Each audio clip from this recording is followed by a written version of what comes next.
Alright guys, we're here with Professor Brian Marvin at Renzo Gracie Sugarland. Professor, what an amazing open mat you got going on here today, kids and adults. Tell us about this open mat. Yeah, I really appreciate it. I've tried to, over the past 4 years, I've tried to really develop something as a community for people to come together. You know, like no drama, no politics, no BS, just come together as jiu-jitsu people and practice jiu-jitsu. Kind of have like a little bit of a social gathering as well, where you can talk to other people that train jiu-jitsu, have a good time, roll kind of hard, do a lot of different things out here, but it's definitely not an environment where people come to kind of show that they're a badass. They come out here to enjoy the jiu-jitsu community that Houston has and relate with their friends and have a good time and train jiu-jitsu. And we do a thing, Eddie wanted to do a kids open mat. It was completely his idea, and we decided to do it the first Saturday or first Sunday of every month. We try to stick with on a regular basis and get the kids out here doing the same thing. So we kind of overlap it. 9 to 11 is kids, and then 10 to 12 is adults. So there's like an hour overlap time frame, like what's going on right now. Just getting a bunch of people out here training jiu-jitsu. So what led you here to jiu-jitsu and to Sugarland? So I was in the Army. I was in the Army for 20 years, and my last station was here as a recruiter. And when I retired, I was going to move back to Tennessee to do something in law enforcement, and I had the opportunity here to partner up with a family to open up my own gym, so I decided to do that. Originally it was a Gracie Baja for the first 4 years, and then June of last year I changed over to Renzo Gracie. It was a much better fit for me. Nothing bad against Gracie Baja, I love those guys, but Renzo is just such a better fit for me and for what I like to do. You know, that's something you don't see a lot of once people have their black belts. You really don't see too much affiliation changes. What really opened your eyes to this is a better fit for me? Like I said, I didn't really intend to leave Gracie Baja, but kind of how things were going with me, I had developed a relationship with Renzo over the last couple years dealing with We Defy, trying to get his academy in New York City as a We Defy Foundation training facility. And then once that finally happened, you know, like I said, I've been in talks with him for the past couple of years, and when the opportunity came where I needed to leave Gracie Baja, it was a natural fit to try to get on Renzo's team, and he opened arms, brought me in, and it's been no looking back ever since. I mean, it literally has been an amazing experience being able to be on that team. Now, you mentioned We Defy and the We Defy Foundation. Tell us a little bit about that. So the We Defy Foundation pays the tuition of disabled combat veterans to train jiu-jitsu. Typically what we look for, and the application process has over 85% disability.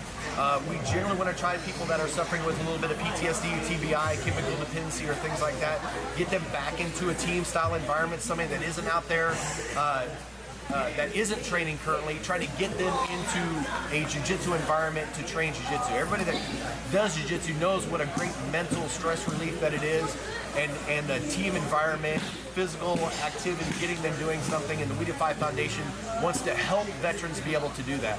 So through the application process, they apply, we vet their application, then we place them in a certified training facility near them, and we start paying their tuition. It's a year scholarship, 6 months at a time, so after they get that first 6 months, they continue to stay on board with it. We'll extend it another 6 months, and after that, they've had a year's worth of jiu-jitsu training, get their feet underneath them, get into that environment, and we move on to the next person that needs help to try to get them started in jiu-jitsu as well. Excellent. And where can people learn more about this? They can go to www.wedefyfoundation.org. There's things on there if an academy wants to become a certified training facility, if a veteran wants to look at getting sponsored or a scholarship. There are donation opportunities for individuals or companies that want to help donate. It's everybody that we've only got about 4 people on the board, and we're all volunteers. Nobody takes a paycheck, so everything, 100% of what I do, or Alan does, or Joey, or Gina, or any of those people, is all based on volunteering. So when I travel to do seminars, it's volunteer going to do that.